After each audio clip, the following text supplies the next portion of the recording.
కాలేజీలని announce స్థాపించాము, ఏదో మొదలు పెట్టాము, ముందుగా ఏదో మాట్లాడుతూ ఉన్నారు.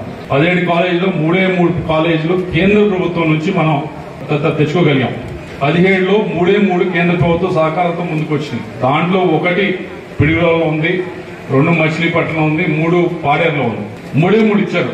ఆ 2 గురించి నేను మాట్లాడలేను. దాని గురించి నా దగ్గర నెంబర్స్ లేవు, ఎంత ఖర్చు చేశారు, ఎంత బడ్జెట్ వేశారు. కానీ దీని గురించి నాకు తెలుసు పూర్తిగా. ఎందుకంటే మొదటి నుంచి కూడా కేంద్ర ప్రభుత్వం దగ్గర నుంచి వచ్చే దగ్గర నుంచి కూడా నాకు పూర్తి అవగాహన ఉంది. కాబట్టి దీనికి సంబంధించి ఆ రోజు ఇచ్చిన బడ్జెట్ 500 కోట్ల దాకా ఇవ్వడం జరిగింది మెడికల్ కాలేజ్ పూర్తి అవ్వాలి అంటే. దాంట్లో కేంద్ర ప్రభుత్వం ముందుకు వచ్చి చెప్పింది ఏంటంటే మేము 60% మేము ఖర్చు పెడతాము, 40% రాష్ట్ర ప్రభుత్వం వైపు నుంచి ఖర్చు పెట్టండి అన్నారు. 500 కోట్లతో 60% అంటే అంత 300 కోట్లు, అవునా? అంతే కదా.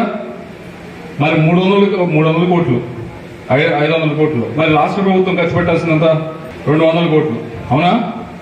దీని మీద ఇప్పటిదాకా ఎంత ఖర్చు పెట్టారు? 300 కోట్లు కేంద్ర ప్రభుత్వం, 200 కోట్లు రాష్ట్ర ప్రభుత్వం ఇస్తే ఎంత ఖర్చు పెట్టారు? ఇప్పటిదాకా ఖర్చు పెట్టింది కేవలం కేంద్ర ప్రభుత్వం ఇచ్చిన 300 కోట్లలో 250 కోట్లు కేంద్ర ప్రభుత్వం ఇస్తే అది మాత్రం ఖర్చు పెట్టారంటే ఇప్పటిదాకా.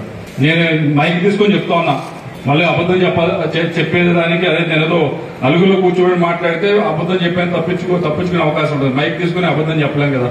ఇదంతా రికార్డ్ చేస్తా ఉన్నారు, అబద్దం నేను చెప్పలేం కదా. చెప్పగలనా? 250 కోట్లు ఖర్చు పెట్టింది, 45% మాత్రమే పనులైంది, హాస్పిటల్ కానీ ఇది కానీ.